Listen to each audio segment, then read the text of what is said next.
Lions club of അരുവിത്രയിൽ first vice district ഗവർണറുടെ വിസിറ്റും ചാർട്ടർ ആനിവേഴ്സറിയും വിവിധ പ്രോജക്ടുകളുടെ ഉദ്ഘാടനവും നടത്തപ്പെട്ടു. പരിപാടിയുടെ ഉദ്ഘാടനം ക്ലബ്ബ് പ്രസിഡന്റ് മനോജ് മാത്യു പരവരാഗത്തിന്റെ അധ്യക്ഷതയിൽ first vice district governor Winnie Philip നിർവഹിച്ചു. പ്രോജക്ടുകളുടെ വിതരണം ഷൈനി വിന്നിയും ഹങ്കർ പ്രോജക്ടിന്റെ വിതരണം ഡിസ്ട്രിക്ട് ക്യാബിനറ്റ് അഡ്മിനിസ്ട്രേറ്റർ PC ചാക്കോയും നിർവഹിച്ചു. Lions club Aruvithura PMJF lion Winnie ഫിലിപ്പിനെയും ലയൺ ഷൈനി വിന്നിയെയും പൊന്നാട അണിയിച്ച് ആദരിച്ചു. ചാർട്ടർ മെമ്പർമാരായ CB മാത്യു പ്ലാത്തോട്ടം, സ്റ്റാൻലി തട്ടാമ്പറമ്പിൽ, ജോസഫ് മാത്യു കാരിവേലിൽ എന്നിവരെ PMJF ലയൺ വിന്നി ഫിലിപ്പ് ആദരിച്ചു. ലയൺസ് ജില്ലാ chief project coordinator CB Mathew Plathotto, Moonnilavu ഗ്രാമപഞ്ചായത്ത് member Jolly Kulathinal, club secretary Manesh കല്ലറക്കലും പ്രസംഗിച്ചു. 20 ഡയാലിസിസ് കിറ്റുകളും വായനയ്ക്കായി പുസ്തകവും പാലിയേറ്റീവിലേക്കായി ഡയപ്പറും ഹങ്കർ പ്രോജക്റ്റിലേക്ക് 15,000 രൂപയുടെ ചെക്കും വിതരണം ചെയ്തു.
We salute our national flag and pledge our allegiance to the same.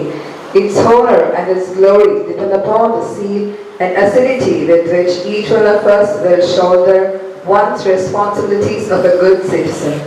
Its history, written in letters of gold, inspires us to put in good work for the fair name of our country. We declare our unflinching loyalty to our national flag and maintain that its course shall be our course, and that each individual amongst us shall make genuine efforts to add to its luster and glory and make it fight proudly and love to the community of nations.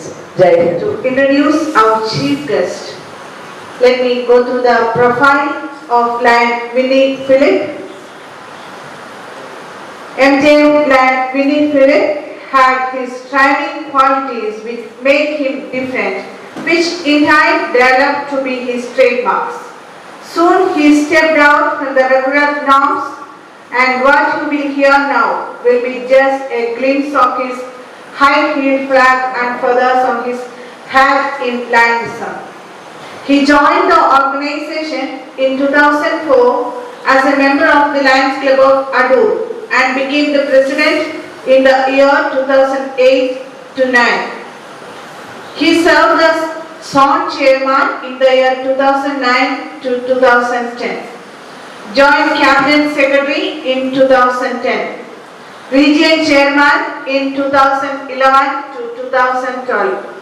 District Project Coordinator in 2012 to 2013. DC for SFK in 2013 to 2014 and GMT District Coordinator and Associate Editor consecutively for 2 years from 2014 to 2016. ഏതാണ്ട് ഈ പറയുന്ന 2024 വരെ 13 വർഷം, ഈ കഴിഞ്ഞ 2-3 വർഷത്തിനപ്പുറം നിങ്ങളെല്ലാ മീറ്റിങ്ങുകളിലും ഞാനൊരു സ്ഥിര സാന്നിധ്യമായിരുന്നു എന്നത് അതാണ് ഒരു പക്ഷേ അരുവിത്ര ലയൺസ് ക്ലബ്ബുമായി എനിക്ക് വളരെ ഏറ്റവും അടുത്ത ഒരു സൗഹൃദ ബന്ധം സ്ഥാപിക്കുവാൻ എനിക്ക് സാധിച്ചത് എന്നുകൂടി ഞാൻ ഓർമ്മിക്കട്ടെ.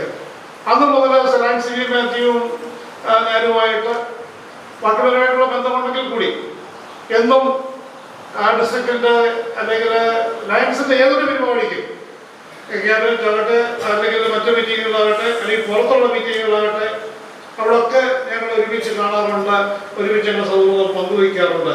ഞാനിപ്പോൾ ഓർമ്മിക്കാൻ ക്യാബിനറ്റ് സെക്രട്ടറി ആയിരുന്ന വർഷം അന്നത്തെ നമ്മുടെ ഇന്റർനാഷണൽ പ്രസിഡന്റായിരുന്ന ഗുഡൻഡോവർ ഐസ്ലാൻഡിലെ ഇവിടെ വന്നപ്പോൾ ഞാനും ശരിയെല്ലാം നമ്മുടെ കോഴിക്കോട് കടവ് റിസോർട്ടില് മീറ്റിങ്ങിന് പോയ കാര്യം ഞാനിപ്പോൾ ടീച്ചറായിട്ട് 24 വർഷമായി. ഇപ്പോൾ 2017 Daya palliative care for physically challenged എന്ന് പറഞ്ഞുകൊണ്ടൊരു പാലിയേറ്റീവ്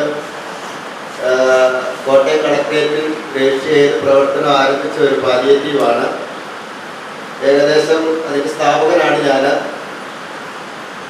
ആ പാലിയേറ്റീവ് തുടങ്ങുമ്പോൾ ഇങ്ങനെയൊക്കെ ഒരു മേഖലയിൽ എത്തുമെന്നോ ഒന്നും കരുതി തുടങ്ങിയതല്ല.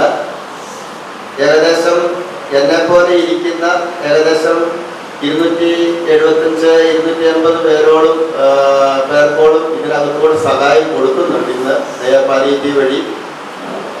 അന്ന് ഇത് രജിസ്റ്റർ ചെയ്ത് പ്രവർത്തനം ആരംഭിച്ച് കഴിഞ്ഞിട്ട് 12 എടുത്തു, 80 എടുത്തു, ഇന്ന് CSR വരെ എടുത്ത് നിൽക്കുകയാണ് ഈ പാലിയേറ്റീവ്. ഈ പാലിയേറ്റീവിൻ്റെ സ്ഥാപകരിൽ ആദ്യമായിട്ട് ഇതിൽ പണം തന്നതിൽ ഒരാളാണ് കടപ്പിലാക്കാർ റോയ് സാറ്. അന്ന് ആദ്യമായിട്ട് ഇതിൻ്റെ കാര്യം ചെന്ന് പറയുമ്പോൾ അദ്ദേഹം എനിക്ക് 10,000 രൂപയാണ് തന്നത്. അന്നെൻ്റെ പ്രിയ ഫ്രണ്ടായിട്ടുള്ള ഞങ്ങളുടെ വാർഡ് മെമ്പറൊക്കെ ആയ ജറ്റോയും ഞാനും കൂടെയാണ് റോയ് സാറിനെ ചെന്ന് കണ്ട് ഈ പാലിയേറ്റീവിനെ പറ്റി സംസാരിക്കുന്നത്. സമ്പന്നതയുടെ പടിത്തട്ടിൽ ഒരു വിഭാഗം ആളുകൾ എല്ലാവിധ സുഖ സൗകര്യങ്ങളും കൂടി കഴിയുമ്പോൾ ലോകത്തിന് ഒരു മറുവശം കൂടിയുണ്ടെന്ന് നാം ചിന്തിക്കണം. പട്ടിണിയുടെയും ദാരിദ്ര്യത്തിൻ്റെയും രോഗാതിൻ്റെയും ഒരു കാലം, ആ ഒരു കാലഘട്ടം കൂടെ ലോകത്തിനുണ്ടെന്ന് നമ്മൾ ചിന്തിക്കണം. അവിടെയാണ് ലയൺസ് ക്ലബ് ഇന്റർനാഷണലിന്റെ പ്രാധാന്യവും പ്രസക്തിയും നാം മനസ്സിലാക്കേണ്ടത്. പ്രാർത്ഥിക്കുന്ന ചുണ്ടുകളേക്കാൾ ഇത് പ്രവർത്തിക്കുന്ന കരങ്ങളെയാണ് ലോകത്തിന് ആവശ്യമെന്ന് ഒരിക്കൽ കൂടി നമ്മൾ ഈ വേദികൾ കാണുമ്പോൾ നമ്മൾ ചിന്തിച്ചു പോവുകയും കാണുകയും ചെയ്യുകയാണ്. ഇന്നിപ്പോൾ ഈ ചേർന്ന പ്രിയപ്പെട്ട ജയൻ സാർ പറഞ്ഞതുപോലെ അനേക ആളുകൾ ഓരോ രീതിയിൽ രോഗത്തിൻ്റെയും സഹനത്തിൻ്റെയും ഒക്കെ പാതയിലൂടെ കടന്നു പോകുമ്പോൾ ലയൺസ് ക്ലബോ ഏതൊക്കെയോ ഇന്ന് അസോസിയേഷനുകൾ അല്ലെങ്കിൽ സംഘടനകൾ ഓരോ വ്യക്തികൾ അവർക്ക് താങ്ങായി കരുത്തായി തണലായി മാറുന്നു. പട്ടിണി കിടക്കുന്നവർക്ക് ആശ്വാസമായും രോഗികൾക്ക് ആശ്വാസമായും ഭാരം വഹിക്കുന്നവർക്ക് മറ്റുള്ളവരെ സഹായിക്കുവാനും ലയൺസ് ക്ലബുകൾക്ക് കഴിയും. മദർ തെരേസയുടെ വാക്കുകൾ കടമെടുക്കുകയാണെങ്കിൽ ഒരു തിരി കൊണ്ട് 1000 തിരികൾ കത്തിക്കാം, എന്നാൽ ആദ്യത്തെ തിരിക്ക് ഒന്നും നഷ്ടമാകുന്നില്ല. അതുപോലെയാവണം നമ്മുടെയൊക്കെ ജീവിതം. മറ്റുള്ളവർക്ക് താങ്ങായി കരുത്തായി തണലായി മാറുമ്പോൾ എന്ത് സന്തോഷമാണ്. ഇവിടെ കാണിക്കുന്ന ഓരോ കാര്യം പിന്നെ മാത്രമേ കാണുന്നുള്ളൂ, അല്ല ഞങ്ങളെല്ലാം കാണുന്നുണ്ട്. എനിക്ക് വളരെയധികം അതിശയവും സംശയങ്ങളും ഉണ്ടായിട്ടുണ്ട്, ഇതിനെയൊക്കെ എങ്ങനെ സഹായിക്കുന്നുള്ളൂ. പക്ഷേ ഇന്ന് വന്ന് എനിക്ക് പൂർണ്ണമായ ബോധ്യം ഉണ്ടായി. ചെയ്യുന്നവരാണ് എന്തോ ആയിക്കോട്ടെ, ഇതിന് ഈ കാര്യങ്ങളെല്ലാം ചെയ്യുന്നതിന് ഈ ക്ലബിൽ നിന്നുള്ള സ്പോൺസേഴ്സ് തന്നെ ഉണ്ട്. അവരെ അങ്ങേയറ്റം ഞാൻ അഭിനന്ദിക്കുന്നു. കൂടാതെ ഇന്ന് 3 പേരെ ആദരിച്ചു, ചാർട്ടർ മെമ്പറായിട്ട് ആദരിച്ചു. അവരെയും എല്ലാവിധമായ ദൈവവും അവരെ അനുഗ്രഹിക്കട്ടെ എന്ന് പ്രാർത്ഥിച്ചുകൊണ്ട് നിർത്തുന്നു. നന്ദി, നമസ്കാരം.